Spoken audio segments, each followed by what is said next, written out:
Let's dive straight into the heart of one of the world's most secretive places, the Vatican's archives.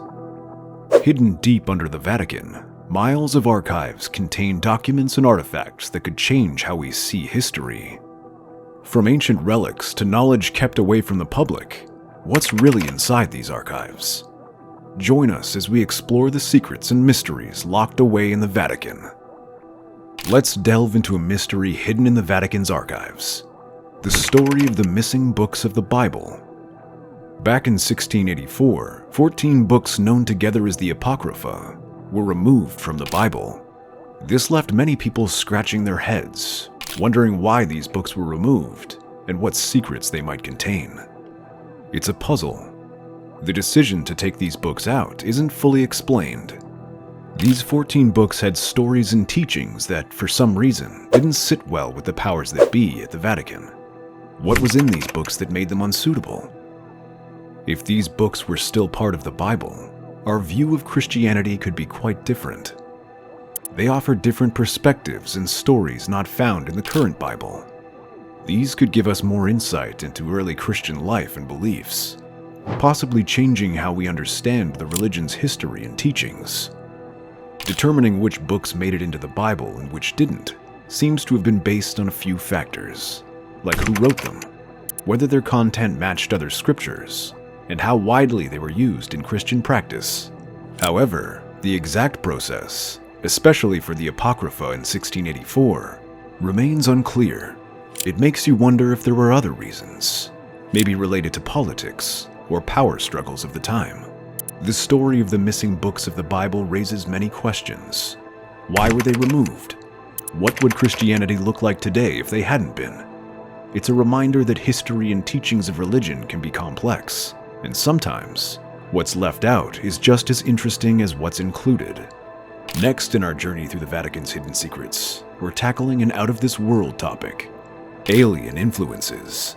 There's a tale about a Russian professor, Genrikh Ludwig, who stirred up quite the controversy. He claimed to have found evidence in the Vatican's secret archives that points to alien influence on ancient civilizations. It sounds like something out of a sci-fi movie. Regarding Ludwig's claim, solid proof is hard to come by. The details are murky, and much of the information is kept under wraps. It's a fascinating story, but without direct access to the supposed evidence, it's tough to say how much water these claims hold. If aliens really did have a hand in shaping ancient civilizations, it would flip our understanding of ancient history on its head. We'll be rewriting textbooks, questioning what we know about human achievements, and maybe even rethinking our place in the universe. It's mind-blowing stuff. The big question is, if the Vatican does have evidence of alien contact, why keep it a secret? It could be about maintaining control over the narrative of human history, or it could be a matter of not stirring panic or challenging deeply held beliefs. The truth? Only a select few might know, and they're not talking. Venturing further into the dimly lit corridors of the Vatican's secrets, we encounter a realm where the line between the physical and the supernatural blurs ominously. The domain of the Antichrist and demonic possessions. Here we uncover the chilling tales recounted by the Vatican's late chief exorcist, Reverend Gabriel Amorth. His narratives, soaked in the shadows of spiritual warfare, reveal a series of exorcisms and demonic infiltration, with malevolent entities aiming their sights as high as attempting to sway Pope John Paul II. The Vatican's dedication to performing exorcism unveils a belief in a tangible, aggressive form of evil manifested through demonic entities. This isn't just an abstract concept of wrongdoing. It's an acknowledgement of entities like Asmodeus, a demon of lust and wrath, actively working to corrupt and destroy. The Church stands as a bulwark against these forces, engaged in a ceaseless battle for the salvation of souls. Reverend Amorth's criteria for identifying actual possession included manifestations that defied earthly explanation, speaking in tongues unknown to the possessed, displaying unnatural strength, and exhibiting a horrifying aversion to sacred objects or texts. He spoke of encounters with demons who named themselves, weaving a tapestry of terror that stretches beyond the comprehension of modern science. This realm of demonology, where names hold power and knowledge as a weapon, offers a chilling glimpse into the darkness that Amorth faced. While the accounts of demonic possession could have been seen as metaphors for the moral and spiritual battles facing individuals at the church itself, Amorth's narrative plunges us into a more visceral darkness. The demonology he describes, encounters with entities known for their ancient malevolence, suggests a literal interpretation.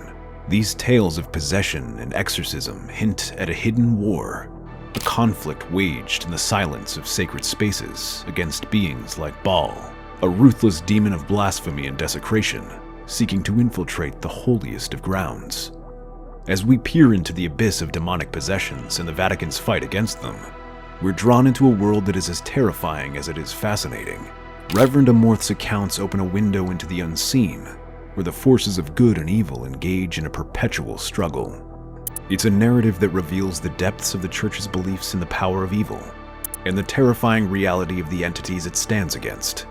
In this shadowy battle, the Vatican emerges not just as a place of worship, but as a fortress against the darkness, standing vigilant against the whispers of the damned.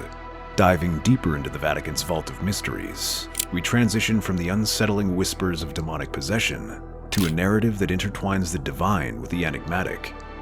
The Three Secrets of Fatima. In 1917, during World War I, the tranquil setting of Fatima, Portugal, became the epicenter of a series of visions that would echo through the annals of the Catholic Church.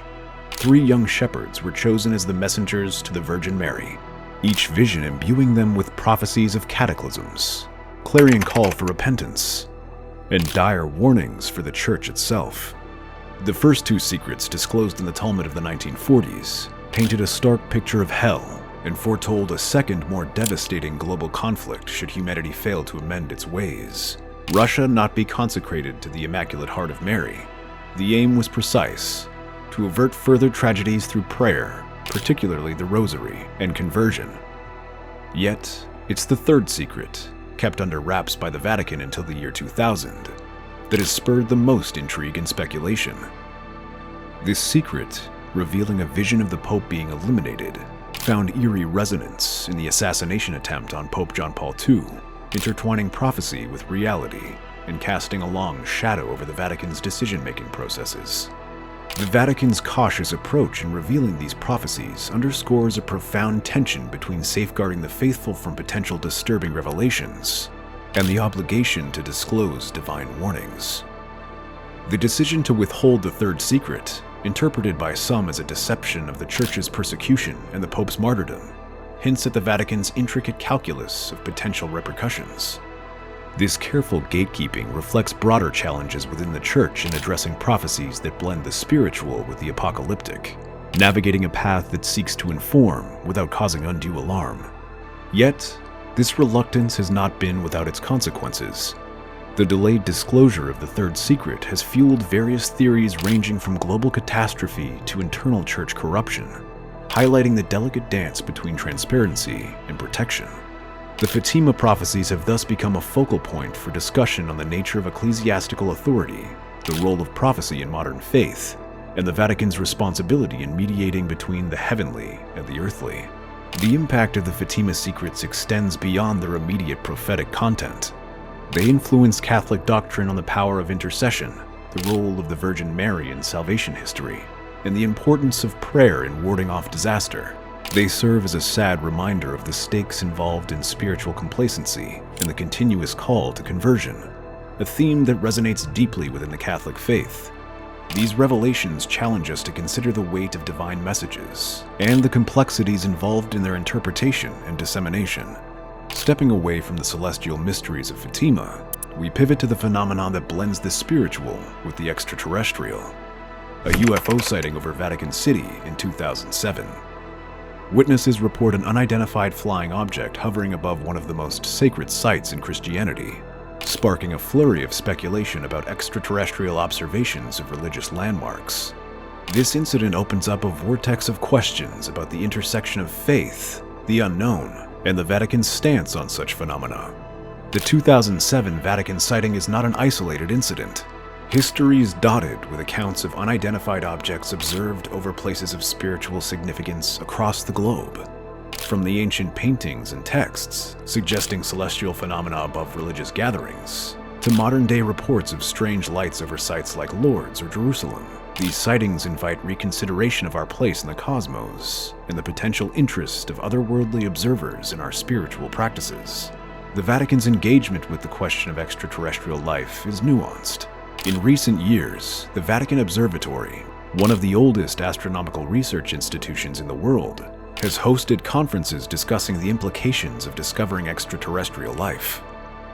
Catholic doctrine does not explicitly deny the possibility of other life forms in the universe, suggesting that the existence of extraterrestrial beings would not contradict the faith.